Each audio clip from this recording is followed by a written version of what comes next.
আল্লাহ যেখানে বলেছে যে আমি বান্দা একজন পুরুষের জন্য মহিলার চাহিদা করে দিয়েছি, আর আপনি বলতেছেন যে না আপনি ফেরেশতা, এটা কি মেনে নেওয়ার মতো? না আপনার ভিতরে সমস্যা আছে?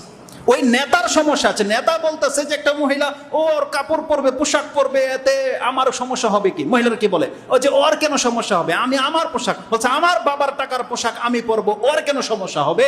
আরে সমস্যাটা আমাদের হবে, এটা আল্লাহ সমস্যা বানিয়ে দিয়েছে, এটাকে আমাদের এখতিয়ারে আছে নাকি? এটা আমাদের এখতিয়ার আছে। আর মহিলারা ভালো করেই জানে যে কোন দিকে আমাদের নজর যায়। আপনি ভালো করে লক্ষ্য করে দেখবেন, একটা মহিলা এমনভাবে ঘর থেকে বেরিয়েছে, ও কিন্তু জানে ওর সমস্যাটা কোথায়। যেমনি পুরুষ দেখবে আর উপর ওনাটাকে একটু টেনে নিল, এই কাজটা তো ঘরের ভিতরে করতে পারতো না? এখন কেন করলো পুরুষের সামনে? কেন করলো এটা? কারণ ও ভালো করেই জানে পুরুষের নজর কোন দিকে যায়। আর প্রত্যেকটা হচ্ছে দুষ্ট টাইপের প্রকৃতির, প্রত্যেকটা দুষ্ট টাইপের প্রকৃতির। ও নিজে চায় যে পুরুষটা ফলো করুক, এই জন্য ওর ড্রেস আপ গুলো এরকম। না হলে এমন এমন ড্রেস কেন বেরোবে যে ওর ভিতরের পোশাকের সাথে বাইরের কালার এক না, যাতে করে ভিতরের কালারটা দেখা যায়। কেন পরবে? ও জানে যে পুরুষদের দুর্বলতা আছে এখানে, আল্লাহ বলেছে কথা, পুরুষ হবার দুর্বলতা হবেই। আর আপনি বলবেন যে হবে কেন? সুবহানাল্লাহ। আপনি ভাববেন না যে এই সমস্যাটার কারণে শুধু আমরা শাস্তি পাবো। প্রত্যেকটা মহিলা কাল কিয়ামতের মাঠে চরম শাস্তি পাবে যার দিকে একটা পুরুষ তাকিয়েছে। রাসূল সাল্লাল্লাহু আলাইহি ওয়াসাল্লাম কি বলেছেন? মুমিলাতুন মাইলাত, যে অন্যকে আকৃষ্ট করেছে, অন্যের প্রতি আকৃষ্ট হয়েছে, এমন প্রত্যেক মহিলা কাল কিয়ামতের দিন ফেঁসে যাবে। আল্লাহ তার দিকে ভালো রহমতের দৃষ্টিতে তাকাবেই না, আল্লাহ সুবহানাহু ওয়া তাআলা বলেছে এমন মহিলার দিকে। অতএব আমরা আপনাদের চিন্তা ভাবনা বুঝি, আমরা তো এই সমাজের লোকই, তাই না? আপনি আমাদেরকে সাধু ভাইবেন না। কারণ আমাদেরকে যেই সমস্ত থিওরি দিয়ে তারা বলে যে আমার পোশাক, এতে মহিলার বলতেছে মহিলার সমস্যা কি? হ্যাঁ, কথা ঠিক আছে, এবার পুরুষের ক্ষেত্রে আসেন। হ্যাঁ, বাস্তবিকই তার পোশাক জঘন্য, নোংরা বা নেকেট। আপনার কেন সমস্যা হবে যদি আপনি মুসলিম হয়ে থাকেন, মুমিন হয়ে থাকেন? আপনি যদি আরশের যে বা আল্লাহর যে বিশেষ ছায়া আছে, সেই ছায়ার নিচে যদি হাসরের মাঠে স্থান পেতে চান, তার গুণ কি? রাসূল সাল্লাল্লাহু আলাইহি ওয়াসাল্লাম কি বলেছে? তার মধ্যে এমন এক যুবক হাসরের সেই স্থানে ছায়া পাবে, যেই যুবককে একজন উলঙ্গ মহিলা, সম্ভ্রান্ত মহিলা, সুন্দরী মহিলা একা ঘরে ডেকেছিল, কিন্তু সে যায়নি। সে বলেছে ইন্নী আখাফুল্লাহ, আমি আল্লাহকে ভয় পাই। এখন আপনি শুধু মহিলার পোশাককে দোষবেন আর আপনার চরিত্রকে দোষবেন না? আরে বলা হয়েছে এখানে যে একটা মহিলা ডাকে আর আল্লাহর বান্দা বলবে ইন্নী আখাফুল্লাহ, আর আমাদের চরিত্র কেউ ডাকতে হয় না, আপনি পেছনে পেছনে ছুটেন। কতটা অধঃপতনে নেমেছে আমরা! তাহলে একতরফায় শুধু কথা বললে চলবে না। তো রাসূলুল্লাহ সাল্লাল্লাহু আলাইহি সাল্লাম যেই যুগে এই হাদিসটা বলেছিল, যেই যুগে কোনো মহিলা ওপেনলি চলতো না, আর আপনি একটা মহিলার আকর্ষণীয় জিনিস দেখার পরে আপনি ঠিক থাকেন কি করে? আর আপনি বিয়ে করতেছেন না? আপনাকে সিয়াম রাখতো দেখি না, তো করেন কি আপনি? এটাকে দমে কিভাবে আপনার?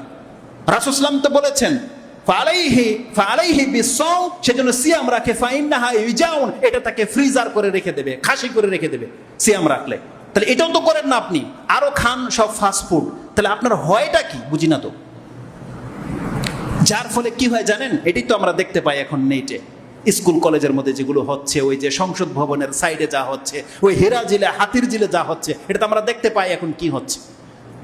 হোটেলের ভিতরে যারা হোটেলের মালিক, যারা যে কাজটা করেছে, যে জঘন্য, বাংলাদেশে যে কত পর্দাসীন মা বোনেরা আছে সুবহানাল্লাহ, যারা হোটেলে খেতে যায়, আপনি ভদ্রলোক যে পর্দানিসীন মহিলাদের জন্য আপনি ডিম লাইট লাগিয়ে দিয়ে ঘেরাও দিয়ে বাউন্ডারি করে দিয়েছেন আপনার হোটেল চালানোর জন্য। আমরা তো বুঝি এইসব ভাউতাবাজি কাদের জন্য। কোন হুজুরের বউ আছে যে এই রকমের হোটেলের খাইতে নিয়ে যায় সন্ধ্যার পরে? কোন হুজুরের বউ, কোন পর্দানিসীন মহিলা যায় ওখানে? আপনি কাদের জন্য ব্যবস্থা করেছেন এটা তো আমরা বুঝি। নদীর উপরে আপনি ওই ডিম লাইট জ্বালিয়ে দিয়ে আপনি পার্ক করেছেন, তারপরে ফাস্টফুডের দোকান করেছেন, চেম্বার করে দিয়ে কারা ঢোকে ওখানে? এই রকমের নিয়তের প্রত্যেকটা হোটেল কাল কিয়ামতের দিন হারামখোর হয়ে উঠবেন। আপনারা হচ্ছেন ফাসাদকারী, যারা এই জমিনের মধ্যে এই ফাসাদ করার জন্য স্কুল কলেজের মেয়েদেরকে চান্স দিয়ে দিয়েছে, যে পার্সোনাল কক্ষ দিয়ে দিয়েছে, ওখানে যা খুশি তারা তা করে ভিডিও করে প্রচার করে দিচ্ছে। কাল কিয়ামতের দিন ফেঁসে যাবেন আপনি। আপনি ভাববেন না যে আল্লাহ আপনাকে ছেড়ে দেবে, আপনি দেখেও দেখেন নাই, এমনটা হতে পারে না। সুবহানাল্লাহ, যেখানে রাসূল সাল্লাল্লাহু আলাইহি ওয়াসাল্লাম বলেছেন মান রাআ মুনকারান ফালিয়ুগাইয়িরহু বিয়াদিহি, যেই ব্যক্তি খারাপ কিছু দেখলো সে তার হাত দিয়ে বাধা দেবে, আও বিলিসানিহি, অথবা তার জবান দিয়ে, আও বিকলবিহি, সে তার অন্তর দিয়ে বাধা দেবে। আর আপনি বাধা তো দূরের কথা, নিজে ব্যবস্থা করে দিলেন টাইম পাস করার জন্য। আপনার মধ্যে আর ফেরাউনের মধ্যে কোনো পার্থক্য আছে? জানেন আমি ফেরাউনের কথাটা কেন বললাম?